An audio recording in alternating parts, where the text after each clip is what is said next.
ನಮಸ್ಕಾರ ಪ್ರಿಯರೇ, good morning friends. ಮತ್ತೊಮ್ಮೆ ನಿಮ್ಮನ್ನು ಆತ್ಮಸ್ಪರ್ಶಕ್ಕೆ ನಾನು ಸ್ವಾಗತಿಸ್ತೇನೆ.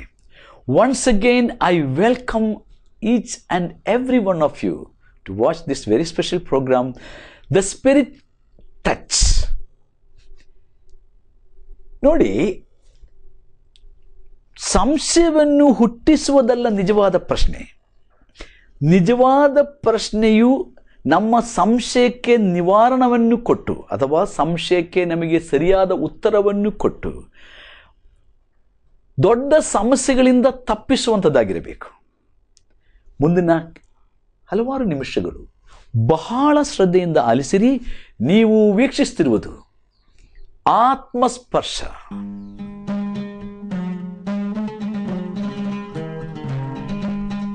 It is a wonderful day God has given to us, ಅಲ್ವಾ? ದೇವರು ನಮಗೆ ಬಹಳ ವಿಶೇಷವಾದ ಒಂದು ದಿವಸ ನಮಗೆ ಅನುಗ್ರಹಿಸಿದ್ದಾನೆ. ಈ ದಿವಸಕ್ಕಾಗಿ, ದೇವರು ನಮಗೆ ಕೊಟ್ಟ ಆರೋಗ್ಯಕ್ಕಾಗಿ, ದೇವರು ನಮಗೆ ಕೊಟ್ಟಿರುವಂಥ ಸಮಾಧಾನಕ್ಕೋಸ್ಕರವಾಗಿ ದೇವರಿಗೆ ಒಂದು ನಿಮಿಷ ಕೃತಜ್ಞತೆ ಹೇಳೋಣ. ಪ್ರಿಯ ಸ್ವಾಮಿ, ಈ ಒಂದು ವಿಶೇಷವಾದ ದಿವಸ ಕಾಣುವಂತೆ ನಮಗೆ ಆರೋಗ್ಯ ಕೊಟ್ಟಿದ್ದೀರಿ, ಅದಕ್ಕಾಗಿ ಸ್ತೋತ್ರ. ನಮ್ಮ ಮನಸ್ಸು ತುಂಬ ಕೃತಜ್ಞತೆಯಿಂದ ತುಂಬಿದೆ ಸ್ವಾಮಿ. ಈ ಒಂದು ಸುಂದರವಾದ ಸೂರ್ಯನ ಬೆಳಕು ನಾವು ನೋಡುವಾಗ, ಸಮಸ್ತ ಸೃಷ್ಟಿಗಳನ್ನು ನಾವು ನೋಡುವಾಗ, ಹೌದು ಸ್ವಾಮಿ, ಪಕ್ಷಿಗಳ ಚಿಲಿಪಿಲಿ ಸ್ವರ ನಾವು ಕೇಳಿಸ್ಕೊಳ್ಳುವಾಗ, ಹರಳಿರುವಂಥ ಸುಂದರವಾದ ಈ ಹೂವುಗಳನ್ನು ನಾವು ನೋಡುವಾಗ, ಗಿಡಗಳನ್ನು ನಾವು ನೋಡುವಾಗ, ಈ ಒಂದು ಗಾಳಿಯನ್ನು ನಾವು ನೋಡುವಾಗ, ನಿನ್ನ ವೈಭವವನ್ನು, ಅತಿ ಶ್ರೇಷ್ಠವಾದ ಮಹಿಮೆಯನ್ನು ನಾವು ಕಾಣುತ್ತೇವೆ. ಹೌದು, ಈ ಉದಯ ಸೂರ್ಯನ ಬಿಸಿಯಾದ ಕಿರಣಗಳಿಗಾಗಿ ಸ್ತೋತ್ರ. ಆ ಒಂದು ಬಿಸಿಲಿನಿಂದ ನಮ್ಮ ದೇಹಕ್ಕೆ ನೀವು ಅನುಗ್ರಹಿಸುವಂಥ ಆರೋಗ್ಯಕ್ಕಾಗಿ ಸ್ತೋತ್ರ. ಕಳೆದ ರಾತ್ರಿಯಲ್ಲಿ ನಮಗೆ ಸುಖ ನಿದ್ರೆಯನ್ನು ಕೊಟ್ಟು ಈ ಮುಂಜಾನೆ ಎದ್ದು ಸ್ವಾಮಿ ನಿನ್ನನ್ನು ಸ್ತುತಿಸಲು, ಉಪಕಾರ ಸ್ಮರಣೆ ಮಾಡಲು ಕೊಟ್ಟ ಭಾಗ್ಯಕ್ಕಾಗಿ ಸ್ತೋತ್ರ. ಅಷ್ಟೇ ಮಾತ್ರವಲ್ಲ, ಈ ಒಂದು ಆತ್ಮಸ್ಪರ್ಶ ಕಾರ್ಯಕ್ರಮದ ಮೂಲಕ ನಮ್ಮ ಮನೋನೇತ್ರಗಳನ್ನು ತೆರೆಯಿರಿ, ನಮ್ಮ ಆತ್ಮಗಳನ್ನು ಸ್ಪರ್ಶಿಸಿರಿ, ನಮ್ಮ ಶರೀರವನ್ನು, ಪ್ರಾಣವನ್ನು ಮುಟ್ಟಿರಿ ಸ್ವಾಮಿ. ಪ್ರತಿಯೊಬ್ಬರನ್ನು ಆಶೀರ್ವದಿಸಿರಿ. ಹಾಗೆ ಮಾಡೋದಕ್ಕಾಗಿ ಸ್ತೋತ್ರ. ಯೇಸು ಸ್ವಾಮಿ ಹೆಸರಿನಲ್ಲಿ ಸ್ತೋತ್ರ ಮಾಡಿ ಬೇಡಿದ್ದೇನೆ, ಆಮೇನ್. ನಾನು ಆರಂಭದಲ್ಲಿ ಹೇಳಿದ್ದ ಪ್ರಸ್ತಾಪನೆ ನಿಮಗೆ ನೆನಪಿದೆಯೋ ಏನೋ? I have given A statement in the beginning, and the statement was like this: our questions should not produce doubt in our mind. Instead, the questions must clear our doubts. Otherwise, we will drag ourselves into more difficulties and problems, and we will have a miserable life. ನಮ್ಮ ಪ್ರಶ್ನೆಗಳು ನಮಗೆ ಸಂದೇಹ ಹುಟ್ಟಿಸಬಾರದು, ಸಂಶಯ ಹುಟ್ಟಿಸಬಾರದು ನಮ್ಮೊಳಗೆ. ಬದಲಾಗಿ ನಮ್ಮ ಸಂಶಯದಿಂದ ಹುಟ್ಟಿ ಬರುವಂಥ ಪ್ರಶ್ನೆಗಳಿಗೆ ಸರಿಯಾಗಿ ನಾವು ಉತ್ತರವನ್ನು ಕಂಡುಕೊಂಡು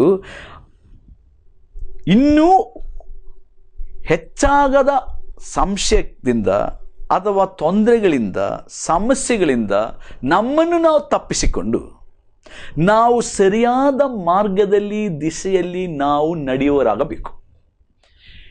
ಹಾಗೆ ನಮಗೆ ಸಹಾಯವಾಗದಿದ್ದರೆ ನಮ್ಮ ಪ್ರಶ್ನೆಯಿಂದ ಯಾವ ಪ್ರಯೋಜನವೂ ಇಲ್ಲ. ಅರ್ಥ ಆಯ್ತಲ್ಲ? ಈಗ ನಾನು ಕಳೆದ ಹಲವಾರು ಸಂಚಿಕೆಗಳಲ್ಲಿ ವಿವರಣೆ ಮಾಡುತ್ತಾ ಇರುವಂಥದ್ದು,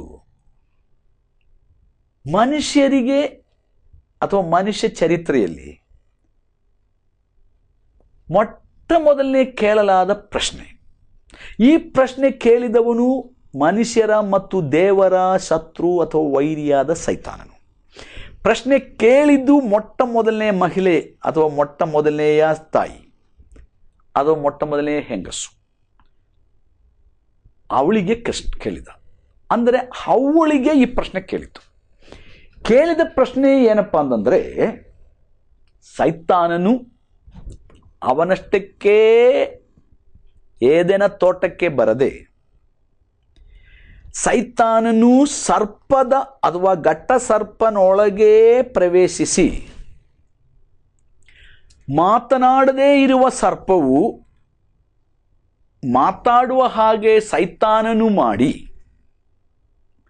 ಈ ಸೈತಾನನು ಘಟ ಸರ್ಪನ ಮೂಲಕವಾಗಿ ಮೊಟ್ಟ ಮೊದಲನೆಯ ಸ್ತ್ರೀಯಾಗಿರುವ ಈ ಅವ್ವಳ ಸಂಗಡ ಮಾತನಾಡಿ ಸಂಶಯದ ಬೀಜವನ್ನು ಬಿತ್ತನೆ ಮಾಡಿದನು. ದೇವರಲ್ಲಿಯೂ ದೇವರ ಸಕಲ ಸೃಷ್ಟಿಗಳಲ್ಲಿಯೂ ದೇವರ ಹಿತದಲ್ಲಿಯೂ ದೇವರ ಯೋಜನೆಯಲ್ಲಿಯೂ ದೇವರ ಚಿತ್ತದಲ್ಲಿಯೂ ಪೂರಾ ಭರವಸೆ ಇದ್ದಂಥ ಈ ಹವ್ವಳ ಮನಸ್ಸು ಕಲ್ಮಶವಾಗಿ ಹೋಯಿತು, ಮಲಿನವಾಗಿ ಹೋಯಿತು. ಈ ಒಂದು ಪ್ರಶ್ನೆಯಿಂದ ಮಲಿನವಾಗಿ ಹೋಯಿತು. ಯಾರ ಪ್ರಶ್ನೆಯಿಂದ? ಸೈತಾನನು ಕೇಳಿದ ಪ್ರಶ್ನೆಯಿಂದ. ಅವನು ಕೇಳಿದ ಪ್ರಶ್ನೆ ಏನು? ನಾನು ಓದ್ತೀನಿ. I will read it to you. The question which devil or Satan asked to this first woman, Eve. In the book of Genesis chapter 3 and verse 1, ಈ ಆದಿಕಾಂಡ ಪುಸ್ತಕ 3ನೇ ಅಧ್ಯಾಯದ ಮೊದಲನೇ ವಾಕ್ಯದಲ್ಲಿ, ಏನವ್ವ, ತೋಟದಲ್ಲಿರುವ ಯಾವ ಮರದ ಹಣ್ಣನ್ನು ನೀವು ತಿನ್ನಬಾರದೆಂದು ದೇವರು ಅಪ್ಪಣೆ ಕೊಟ್ಟಿರುವುದು ನಿಜವೋ ಎಂದು ಕೇಳಿದನು. ತೋಟದಲ್ಲಿರುವಂಥ ಎಲ್ಲ ಮರದ ಹಣ್ಣುಗಳನ್ನು ಅಥವಾ ತಿನ್ನುವುದಕ್ಕೆ ಯೋಗ್ಯವಾದ ಎಲ್ಲ ಹಣ್ಣುಗಳನ್ನು ನೀವು ಮನಸಾರ ತಿನ್ನಬಹುದೆಂಬುದಾಗಿ ದೇವರು ಆದಾಮ್ ಮತ್ತು ಅವಳನ್ನು ಸೃಷ್ಟಿ ಮಾಡಿದ ಮೇಲೆ ದೇವರೇ ಹೇಳಿದ.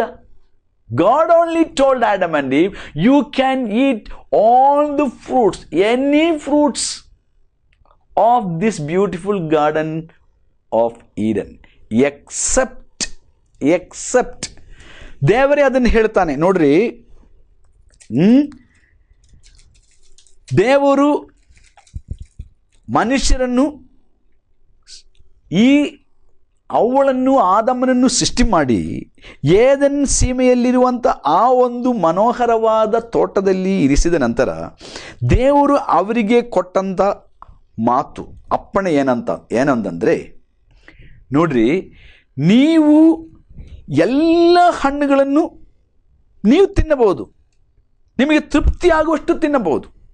ಆದರೆ ಒಳ್ಳೆಯದರ ಕೆಟ್ಟದರ ಅರುಹನ್ನು ಹುಟ್ಟಿಸುವ ಮರದ ಹಣ್ಣನ್ನು ಮಾತ್ರ ನೀವು ತಿನ್ನಬಾರದು. 2ನೇ ಅಧ್ಯಾಯದಲ್ಲಿ ಇದನ್ನು ದೇವರು ಹೇಳಿದ ಕುರಿತಾಗಿ ಓದುತ್ತೇವೆ. 2ನೇ ಅಧ್ಯಾಯ, ಇನ್ chapter 2 and in words 16 and 17, 16 ಮತ್ತು 17ನೇ ವಚನದಲ್ಲಿ ದೇವರು ಹೇಳುತ್ತಾನೆ, ತೋಟದಲ್ಲಿರುವ ಎಲ್ಲ ಮರಗಳ ಹಣ್ಣುಗಳನ್ನು ಯಥೇಚ್ಛವಾಗಿ ಮನಸ್ಸಿಗೆ ಬಂದಷ್ಟು ಹಾಗೇ ನೀವು ತಿನ್ನಬಹುದು.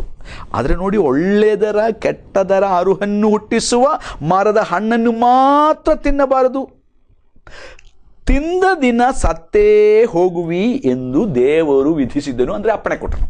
ನೋಡ್ರಿ, ಇದು ಅವಳಿಗೆ ಗೊತ್ತು, ಆದಾಮನಿಗೂ ಗೊತ್ತು, ಮತ್ತು ಇಡೀ ಭೂಮಂಡಲಕ್ಕೆ ದೇವರು ಈ ಮನುಷ್ಯರಿಗೆ ಅಧಿಕಾರ ಕೊಟ್ಟ. ಇವುಗಳೆಲ್ಲವನ್ನು ಕಂಟ್ರೋಲ್ ಮಾಡೋದಕ್ಕೆ, ಇವುಗಳನ್ನೆಲ್ಲ ಅಧೀನದಲ್ಲಿಟ್ಟುಕೊಳ್ಳುವುದಕ್ಕೆ ನಿಮಗೆ ನಾನು ಬಲ ಕೊಡ್ತೇನೆ, ಅಧಿಕಾರ ಕೊಡುತ್ತೇನೆ, ಶಕ್ತಿ ಕೊಡುತ್ತೇನೆ, ಸಾಮರ್ಥ್ಯ ಕೊಡುತ್ತೇನೆ ಅಂತ ದೇವರು ಹೇಳಿದೆ ಇವರಿಗೆ. ಹೀಗೆ ದೇವರು ಹೇಳಿರುವಾಗ ಈ ಸೈತಾನನು, ಪಿಶಾಚನು ಹವ್ವಳ ಬಳಿಗೆ ಬಂದು ಈ ರೀತಿಯಾಗಿ ಸಂಶಯ ಹುಟ್ಟಿಸುವ ಒಂದು ಪ್ರಶ್ನೆ ಕೇಳಬೇಕಾ? ಅದು ಅವನು ನೇರವಾಗಿ ಸೀದಾ ಬರ್ತಾ ಇಲ್ಲ. ಅವನು ಸೀದಾ ಹವ್ವಳ ಬಳಿಗೆ ಬರದೆ, ಅದು ಆದಾಮ ಅವಳ ಬಳಿಗೆ ಬರದೆ ಮಹಾಸರ್ಪದೊಳಗೆ ಪ್ರವೇಶಿಸಿ, ಘಟ್ಟ ಸರ್ಪನೊಳಗೆ ಪ್ರವೇಶಿಸಿ ಮಾತಾಡ್ತಾನೆ. ಮಾತಾಡದೇ ಇರುವಂಥ ಒಂದು ಪ್ರಾಣಿ, ಮಾತನಾಡೋದಕ್ಕೆ ಶಕ್ತಿ ಇಲ್ಲದಿರುವಂಥ ಒಂದು ಪ್ರಾಣಿ. ಕಳೆದ ವಾರದಲ್ಲಿ ಕೂಡ ನಾನು ಸ್ವಲ್ಪ ಮಟ್ಟಿಗೆ ಹೇಳಿದೆ, ಮಾತಾಡುವಾಗ ಯಾವ ಮನುಷ್ಯನಿಗಾದರೂ ಆಶ್ಚರ್ಯ ಹುಟ್ಟುತ್ತೆ. ಹವ್ವಳಿಗೂ ಹಾಗೆಯೇ ಹುಟ್ಟಿತು. ಆದಾಮವ್ವಳಲ್ಲಿ ಈ ಒಂದು ಆಶ್ಚರ್ಯ ಹುಟ್ಟಿದ ನಿಮಿತ್ತವಾಗಿ ಅವರು ಮೋಸ ಹೋದರು. ದೇವರು ಅವರಿಗೆ ಹೇಳಿದ ಮಾತೇನು? ಎಲ್ಲ ಮರದ ಹಣ್ಣುಗಳನ್ನು ಯಥೇಚ್ಛವಾಗಿ ತಿನ್ನಬಹುದು. ಆದರೆ ಆದರೆ ಆದರೆ ಅದು ಭಾಳ ಇಂಪಾರ್ಟೆಂಟ್, ಭಾಳ ಮುಖ್ಯ ಅದು. ಆದರೆ but you can eat every fruit of the tree, but is very important. But you shall not or you should not eat that fruit of the tree that gives you the knowledge of good and evil. And if you eat, the very day you will die. ಆ ತಿನ್ನುವ ಅದೇ ದಿವನ ನೀವು ಸತ್ತೇ ಹೋಗಿವೆ ಅಂತ ದೇವರು ಕೊಟ್ಟ ಆಜ್ಞೆ. ಈ ಆಜ್ಞೆಯನ್ನು ತಿಳಿದಿರುವಂಥ ಆದಾಮ್ ಅವಳಿಗೆ ಸೈತಾನು ಬಂದು ಮೋಸದ ಪ್ರಶ್ನೆ ಕೇಳಿದ, ಸಂಶಯ ಹುಟ್ಟಿಸೋ ಪ್ರಶ್ನೆ ಕೇಳಿದ. ನಾನು ಮೊದಲು ಹೇಳಿದೆ, ನಮ್ಮ ಪ್ರಶ್ನೆಗಳು ಸಂಶಯವನ್ನು ಸಂಶಯಕ್ಕೆ ನಿವಾರಣೆ ಕೊಡುವಂಥದ್ದಾಗಿರಬೇಕು. ನಮ್ಮ ಪ್ರಶ್ನೆಗಳು ಸಂಶಯವನ್ನು ಹೆಚ್ಚಿಸುವುದಾಗಬಾರದು, ಸಂಶಯವನ್ನು ಹುಟ್ಟಿಸುವುದೂ ಆಗಬಾರದು. ಸಂಶಯವು ನಮ್ಮ ಮನಸ್ಸಿಗೆ ಬಂದರೆ ಅದು ನಮಗೆ ಹೆಚ್ಚು ಸಮಸ್ಯೆಗೆ ಕಾರಣವಾಗ್ತದೆ. ಪ್ರಶ್ನೆ ಒಳ್ಳೆಯದೇ, ಆದರೆ ಪ್ರಶ್ನೆಯು ಸಂಶಯವನ್ನು ನಿವಾರಣೆ ಮಾಡುವಂಥದ್ದಾಗಿರಬೇಕೇ ವಿನಃ ಸಂಶಯವು ಹೆಚ್ಚಿಸೋದಾಗಬಾರದು, ಸಂಶಯ ಹುಟ್ಟಿಸೋದು ಆಗಬಾರದು. ಸೈತಾನನ್ನು ಬಂದು ಕೇಳಿದ ಪ್ರಶ್ನೆಯು ಅವುಗಳಲ್ಲಿ ಮತ್ತು ಆದಾಮನಲ್ಲಿ ಸಂಶಯ ಹುಟ್ಟಿಸಿತ್ತು. ಯಾರ ಮೇಲೆ ಸಂಶಯ? ದೇವರ ಮೇಲೆ ಸಂಶಯ, ಸೃಷ್ಟಿಕರ್ತನ ಮೇಲೆ ಸಂಶಯ. ಸೃಷ್ಟಿಕರ್ತನ ಮೇಲೆ ಸಂಶಯ ಹುಟ್ಟಿಸುವುದು ಪಿಶಾಚನ ತಂತ್ರ ಎಂಬುದಾಗಿ ನಿಮಗೆ ಗೊತ್ತಿದೆಯಾ? ಇವತ್ತು ಲೋಕದಲ್ಲಿ ಮಿಲಿಯಾಂತರ ಜನರು ಸತ್ಯ ದೇವರನ್ನು ತಿಳಿಯದೆ ಅವರು ಮನಸ್ಸಿಗೆ ಬಂದ ಹಾಗೆ ನಡೆದುಕೊಳ್ಳುವುದಕ್ಕೆ ಕಾರಣ ಏನಂತ ಗೊತ್ತಾ ನಿಮಗೆ? ಸೃಷ್ಟಿಕರ್ತನ ಮೇಲೆ ಸಂಶಯ ಇವರಿಗೆ ಬಂದಿದೆ.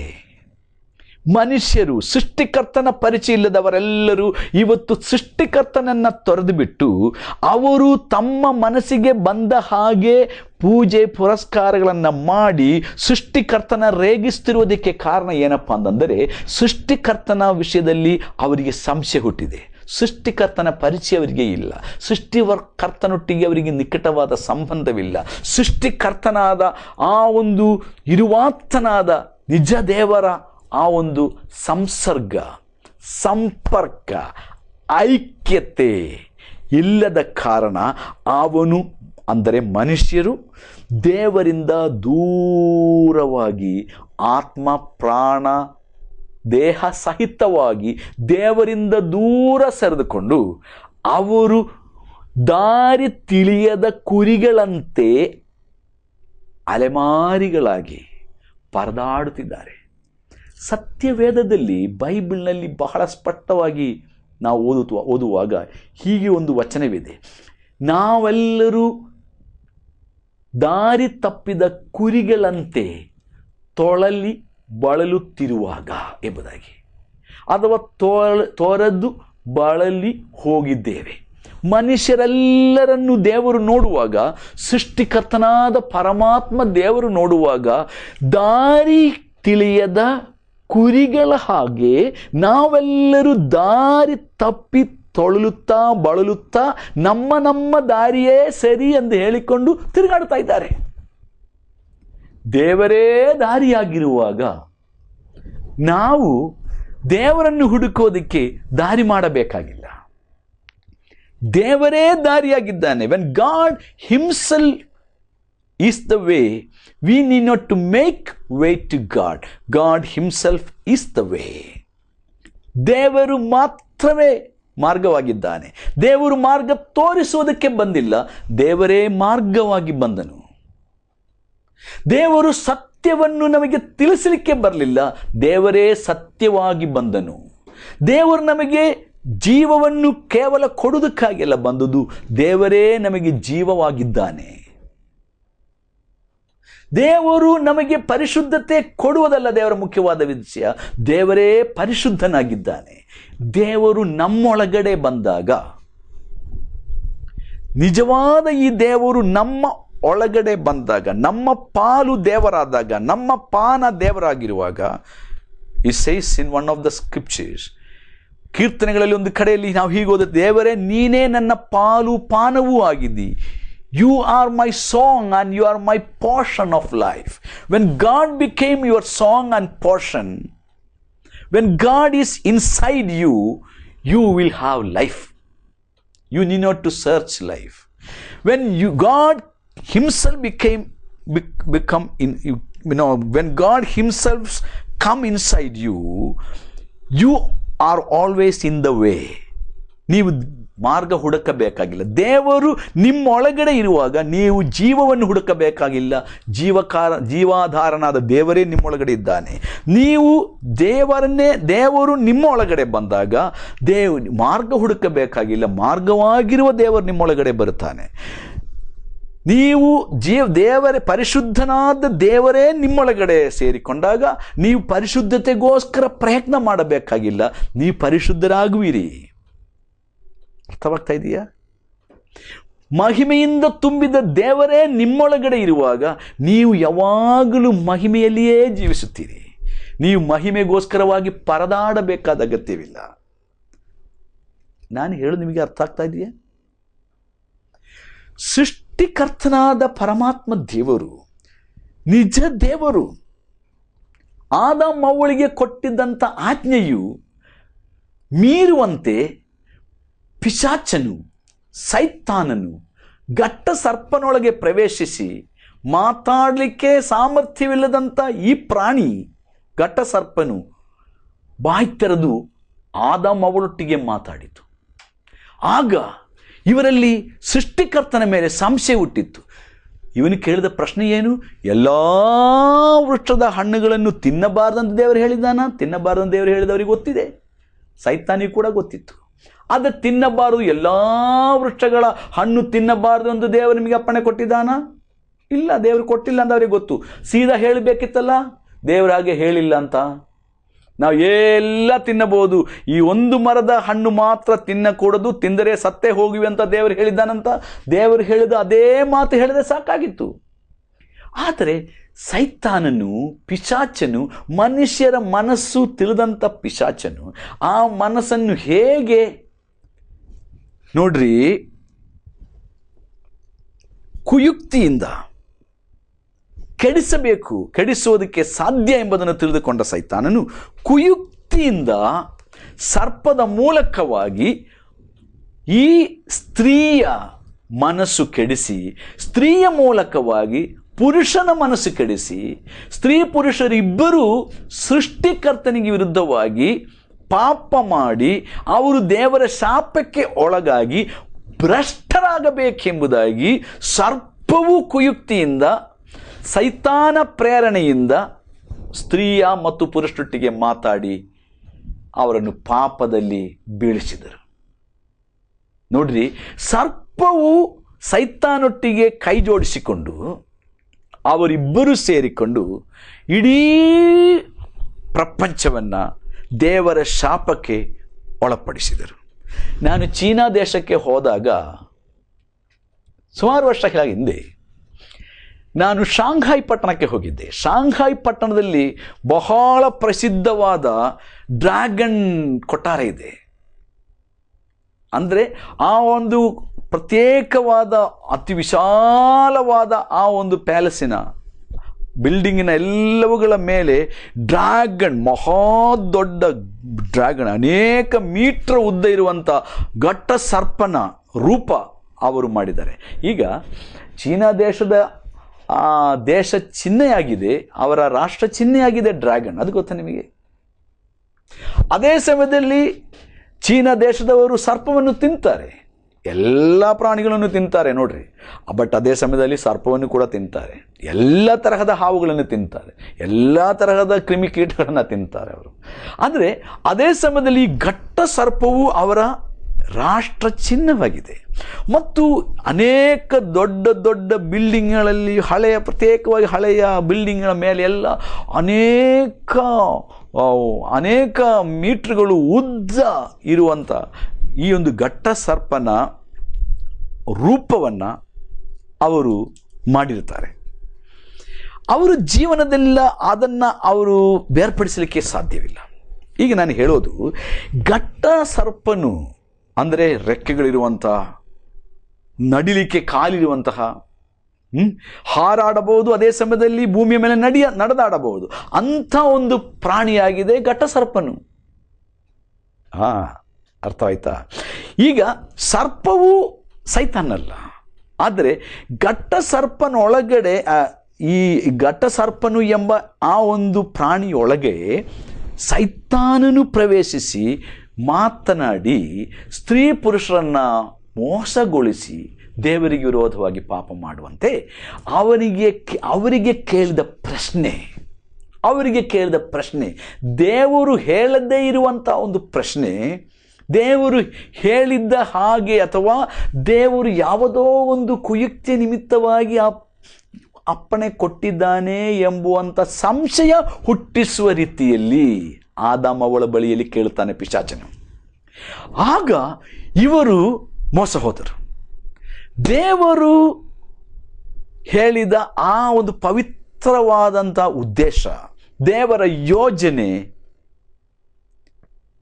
ಅವರು ಅರ್ಥ ಮಾಡಿಕೊಂಡಿಲ್ಲ. ದೇವರ ಕಿರೀಟವಾಗಿದ್ದಂಥ ಅಥವಾ ದೇವರ ಎಲ್ಲ ಸೃಷ್ಟಿಗಳಿಗೂ ಮಕುಟವಾಗಿದ್ದಂಥ ಈ ಮನುಷ್ಯರು ದೇವರ ಉದ್ದೇಶವನ್ನು ತಿಳಿಯದೆ, ದೇವರ ಯೋಜನೆಯನ್ನು ಅರ್ಥ ಮಾಡಿಕೊಳ್ಳದೆ, ದೇವರ ಪರಿಶುದ್ಧವಾದ ಚಿತ್ತವನ್ನು ತಿಳಿಯದೆ ಅಥವಾ ಆ ಚಿತ್ತಕ್ಕೆ ಸಂಪೂರ್ಣವಾಗಿ ತಮ್ಮನ್ನು ವಿಧೇಯಪಡಿಸಿಕೊಳ್ಳದೆ ಪಿಶಾಚನ ಕುಯುಕ್ತಿಗೆ ಒಳಗಾಗಿ ಅವರು ಸೈತಾನನಿಗೆ ಗುಲಾಮರಾಗಿ ಅವರು ದೇವರ ಸತ್ಯವನ್ನು ಅವರು ಅಲ್ಲಗಳೆದು ಸೈತಾನನ ಸುಳ್ಳನ್ನು ನಂಬಿ ಅವರು ಸುಳ್ಳುಗಾರರಾದರು. ಅವರು ದೇವರ ಶಾಪಕ್ಕೊಳಗಾದರು. ಅವರ ಮೂಲಕವಾಗಿ ನಾವೆಲ್ಲರೂ ಪಾಪಕ್ಕೆ ಒಳಗಾಗಿದ್ದೇವೆ. ಆದ ಕಾರಣ ಸತ್ಯವೇದ ಹೇಳುತ್ತದೆ, ಎಲ್ಲರೂ ಪಾಪ ಮಾಡಿ ದೇವರ ಮಹಿಮೆಯಿಂದ ಬಿದ್ದು ಹೋಗಿದ್ದಾರೆ. ದೇವರ ಆ ಒಂದು ಅತಿ ಶ್ರೇಷ್ಠವಾದ ನಿತ್ಯ ಜೀವನದಿಂದ ಬಿದ್ದು ಹೋಗಿದ್ದಾರೆ. ದೇವರು ಕೊಡುವಂಥ, ದೇವರು ಅನುಗ್ರಹಿಸಿದಂಥ ಒಳ್ಳೆಯ ಬದುಕಿನಿಂದ ಅವರು ಹಾಳಾಗಿ ಹೋಗಿದ್ದಾರೆ. ಇವತ್ತು ಮನುಷ್ಯ ಕುಲವು, ಇಡೀ ಮನುಷ್ಯ ಕುಲವು ದೇವರ ಶಾಪಕ್ಕೂ ದೇವರ ಆ ಒಂದು ಶಿಕ್ಷೆಗೂ, ನರಕದ ಶಿಕ್ಷೆಗೊಳಗಾಗಿದ್ದಾರೆ. ಆದರೆ ದೇವರ ವಚನ ನಮಗೆ ಮತ್ತೆ ಹೇಳುತ್ತದೆ, ದೇವರು ಪ್ರೀತಿ ಸ್ವರೂಪನು, ಕೃಪಾನಿಧಿಯಾದ ದೇವರು ನಮ್ಮ ಮೇಲೆ ಎಷ್ಟೋ ಪ್ರೀತಿಯನ್ನಿಟ್ಟು ತನ್ನ ಒಬ್ಬನೇ ಮಗನನ್ನು, ಅಂದರೆ ಯೇಸು ಕ್ರಿಸ್ತನನ್ನು ನಮ್ಮ ಪಾಪ ಪರಿಹಾರಕ್ಕೋಸ್ಕರವಾಗಿ ಈ ಲೋಕಕ್ಕೆ ಕಳುಹಿಸಿಕೊಟ್ಟನು. ಕ್ರಿಸ್ತ ಪೂರ್ವ ಕ್ರಿಸ್ತ ಶಕ ಎಂಬುದಾಗಿ ಮಾನವ ಇತಿಹಾಸವನ್ನು ಎರಡಾಗಿ ವಿಭಾಗಿಸಿ ಈ ಲೋಕಕ್ಕೆ ಮನುಷ್ಯ ಜನ್ಮ ತಾಳಿಕೊಂಡು ಬಂದ ರಕ್ಷಕನು, ಮುಕ್ತಿದಾಯಕನಾಗಿದ್ದಾನೆ ಯೇಸು. ಯೇಸು ಧರ್ಮಸ್ಥಾಪನೆ ಮಾಡೋಕ್ಕೆ ಬಂದಿಲ್ಲ ಮಿತ್ರನೇ. ಯೇಸು ಸ್ವಾಮಿ ಕ್ರೈಸ್ತ ಜಾತಿ ಮಾಡೋಕ್ಕೆ ಬಂದಿಲ್ಲ ಸ್ನೇಹಿತನೇ. ಯೇಸು ಕ್ರಿಸ್ತನು ಪಾಪಿಯಾದ ಮನುಷ್ಯನನ್ನು ಪ್ರೀತಿಸಿ ಅವನನ್ನು ನರಕ ತೀರ್ಪಿನಿಂದ ಬಿಡುಗಡೆಗೊಳಿಸಿ ಅವನಿಗೆ ಆತ್ಮ ಪ್ರಾಣ ಜೀವದಲ್ಲಿ ಅಥವಾ ಆತ್ಮದಲ್ಲಿ ನಿಜವಾದ ಬಿಡುಗಡೆ ಸ್ವಾತಂತ್ರ್ಯವನ್ನು ಕೊಡುವುದಕ್ಕಾಗಿ ಯೇಸು ನಮಗೋಸ್ಕರ ಮನುಷ್ಯ ಜನ್ಮ ತಾಳಿದನು. ಇದು ಒಂದು ಇತಿಹಾಸ ಸತ್ಯವನ್ನಾಗಿ ನಮ್ಮ ಬುದ್ಧಿಮಂಡಲದಲ್ಲಿ ತಿಳಿದುಕೊಳ್ಳದೆ ಅದು ನಮ್ಮ ಆತ್ಮದೊಳಕ್ಕೆ ನಾವು ನಂಬಿಕೆಯಿಂದ ಸ್ವೀಕರಿಸಿ ದೇವರ ಯೋಜನೆಯನ್ನು ಸಂಶಯ ಪಡದೆ ದೇವರ ಯೋಜನೆ ಅಡಿಗೆ ನಮ್ಮನ್ನು ಸಮರ್ಪಿಸಿಕೊಟ್ಟರೆ ನಿಮಗೆ ಮುಕ್ತಿ, ನಿಮಗೆ ಪಾಪ ಪರಿಹಾರ, ನಿಮಗೆ ಮೋಕ್ಷ, ದೇವರ ಪರಲೋಕ ಭಾಗ್ಯ. ಈ ಭಾಗ್ಯವು ನಿಮಗೆ ಬೇಡವಾ? ಯೇಸುವೇ, ನಾನು ಪಾಪಿಯಾಗಿದ್ದೇನೆ, ಈ ಸತ್ಯ ನಾನು ಇವತ್ತು ತಿಳಿದುಕೊಂಡಿದ್ದೇನೆ. ಯೇಸುವೇ, ನನ್ನ ಹೃದಯೊಳಗೆ ಬನ್ನಿ, ನನ್ನನ್ನು ನೂತನಪಡಿಸಿ, ನನಗೆ ಪರಿಶುದ್ಧ ಜೀವಿತವನ್ನು ಅನುಗ್ರಹಿಸಿ, ನಿನ್ನ ಮಗುವಾಗಿ ಸಾಯುವ ತನಕ ನಾನು ಬದುಕುತ್ತೇನೆ, ಪರಿಶುದ್ಧವಾದ ಮಾರ್ಗದಲ್ಲಿ ನಡೆಯುತ್ತೇನೆ. ಯೇಸುವೇ, ನನಗೆ ಸಹಾಯ ಮಾಡಿ, ನಿಮ್ಮ ವಚನ ಹೇಳೋ ಪ್ರಕಾರ ನಾನು ಇಂದಿನಿಂದ ಬದುಕುತ್ತೇನೆ ಎಂಬುದಾಗಿ ನಾನು ಪ್ರಾರ್ಥಿಸುತ್ತೇನೆ ಎಂಬುದಾಗಿ ಮಿತ್ರನೇ, ನಂಬಿಕೆಯಿಂದ ಈ ಒಂದು ಚಿಕ್ಕ ಪ್ರಾರ್ಥನೆ ನಿಮ್ಮ ಮನಸ್ಸಿನೊಳಗೆ, ನಿಮ್ಮ ಆತ್ಮದೊಳಗೆ ನೀವು ಮಾಡಿರುವುದಾದರೆ ಈ ಕ್ಷಣದಿಂದ ನೀವು ದೇವರ ಮಗುವಾಗುವಿರಿ. ಈ ಒಂದು ತೀರ್ಮಾನ ಮಾಡಿರುವುದಾದರೆ ಖಂಡಿತ ಸ್ಕ್ರೀನಲ್ಲಿ ಕಾಣುವಂಥ ನಂಬರಿಗೆ ಫೋನ್ ಮಾಡಿ. Pastor Joy Peter 9481141616. ಕೊಂಕಣಿಯಲ್ಲಿ ನಿಮಗೆ ಪ್ರಾರ್ಥನೆ ಮತ್ತು ಆತ್ಮಿಕ ಸಲಹೆ ಬೇಕಾಗಿದ್ದಲ್ಲಿ ನೀವು ನೀವು ಫೋನ್ ಮಾಡಬಹುದು. Brother John Pereira 9611 979554. ದೇವರು ನಿಮ್ಮನ್ನು, ನಿಮ್ಮ ಕುಟುಂಬವನ್ನು ಆಶೀರ್ವದಿಸಲಿ.